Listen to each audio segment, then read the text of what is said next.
Welcome back, guys. Thanks for joining me for another beer review. It's Friday. Woohoo! Weekend is here. Makes no odds to me because Bazza is working this weekend, all weekend, Saturday, Sunday.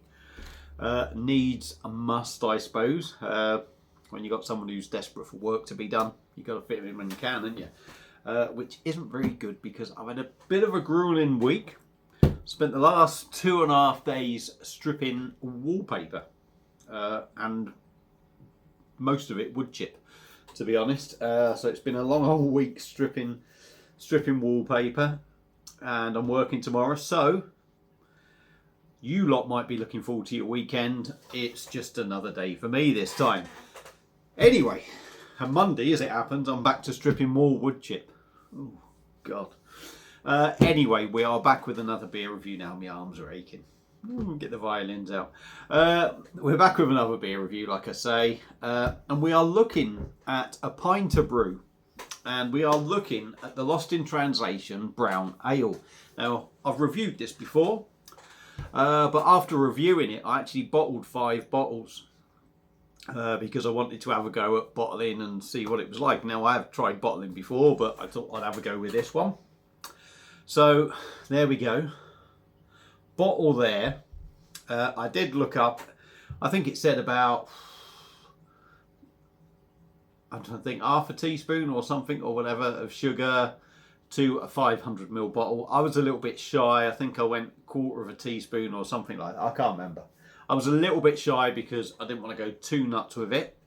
Now the brown ale coming at 5.78%. So if you want to call it 5.7 or 5.8, that's entirely up to you. Oh, pardon me. Excuse me. Egg butty as soon as I got in, and I've just had a pint of Lowenbrow Oktoberfest out of the PD. So yeah, I bottled it, put about 1/4 teaspoon of sugar, I think it was, in the bottom of the bottle. Bottled it. It's been, I say, in an airing cupboard. It is an airing cupboard, but it don't get particularly warm. It's just sort of like standard sort of room temperature, a little bit warmer. It's been there for 2 weeks, this has. I put it in the fridge for about 20 minutes, so it's just got a little bit of a chill now.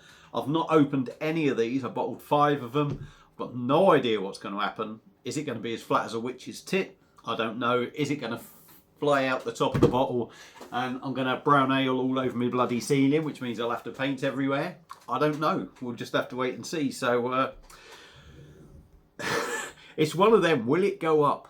I don't know. Will this video go up? That's what I mean. I want to, whatever it turns out like, I want to put it up. But if it turns out really disappointing, I may well not. I don't know.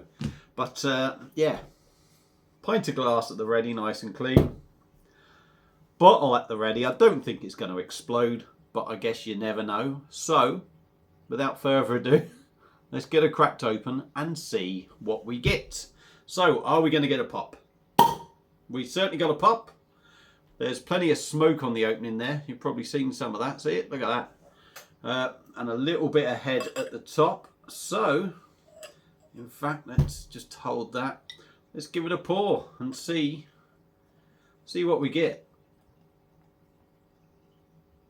Ooh, there's plenty of life in it anyway. I did do it early on in the brew.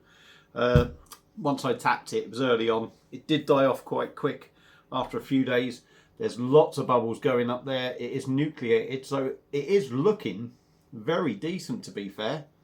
Have we got a success here? I don't know. I guess we'll have to wait and see, but there's shitloads of carbonation going up.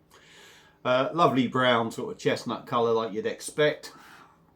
And a good 2-finger of mix and match bubble, slightly off white head. So let's give her a swirl. See if it changed any different on the nose. No, it still smells pretty much exactly the same. A little bit sort of, a little bit of that sort of like syrupy maltiness that you get with all the beers. A little bit sweet. And that's about it for now. So, let's dive in. Lost in Translation, brown ale from the Pinter 3. Baz has brewed this. 5.7 to 5.8%. Bottled for 2 weeks. Let's give her a go. Cheers.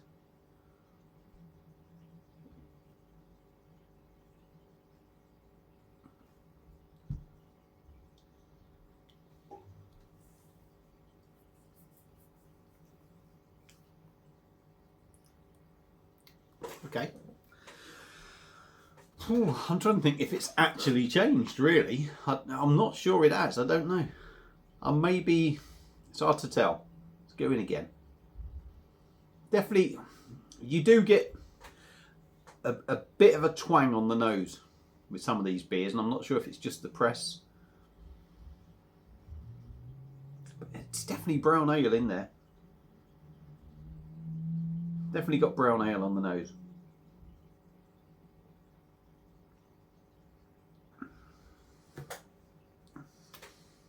Obviously, the body hasn't changed at all. I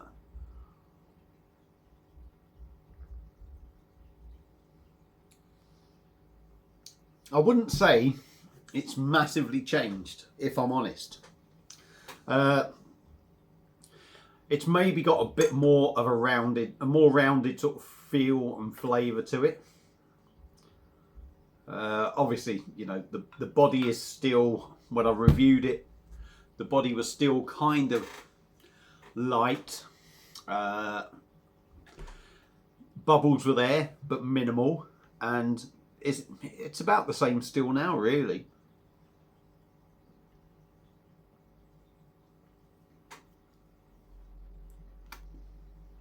I do get a little bit of a chocolatey vibe in there. Definitely get a bit of bitterness on the back end.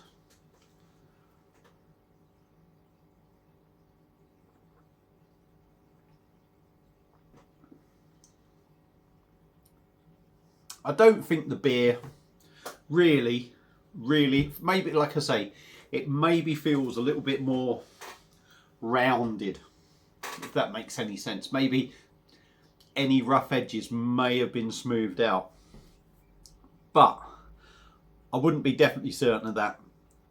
If I'm going to be brutally honest, I'm going to say no, it hasn't changed. Pardon me, which isn't a bad thing, because I did actually like the brown ale when I reviewed it.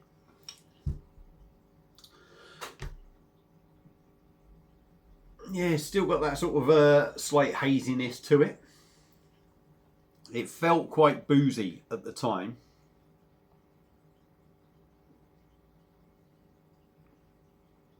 Could have just been me.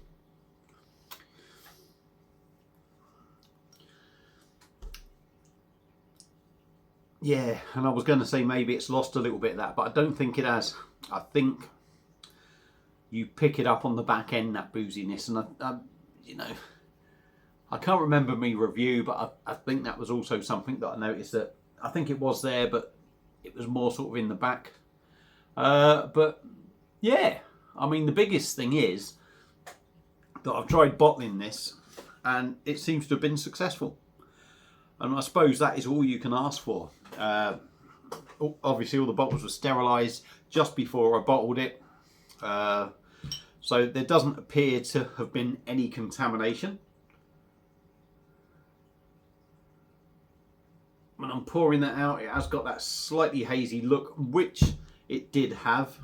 I think this has come out pretty successful.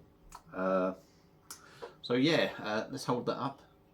Still looks like there's plenty of carbonation coming up, and obviously the head is still there and holding and looking pretty decent. So, has Lost in Translation improved? I'm not particularly convinced that it has improved, only slightly maybe by being a little bit more rounded, but ultimately it is still the same beer. But what I can say is that Bazza bottling one of his Pinter brews has actually turned out all right. So that's it for this review, if you like. If you're thinking of bottling your stuff and you own a Pinter, give it a go. Make sure you've got all your sterilising gear. These bottles, give them a good 10 minutes or so, and really let sterilisers do its work. If you've got the Pinter 3, it's very easy actually to bottle the beer from that, because you have that control with the tap. You can certainly be very gentle. Make sure your arm isn't aching beforehand, because being gentle means you've got to go slow. So your arms are going to be there for a while it pours. But yeah, give it a go. If you have bottled any before, let me know how yours turned out. If you've bottled this before, let me know if yours was still the same or any better or whatever. Anything to do with bottling the beer from the Pinter, let me know. So yeah, enjoy your weekend. Baz is going to have a couple of beers and probably have a bath and lie in bed quite early, and no doubt probably fall asleep quite early. Like I say, enjoy your weekend. I'm working, and I'll see you again soon on another one. Cheers.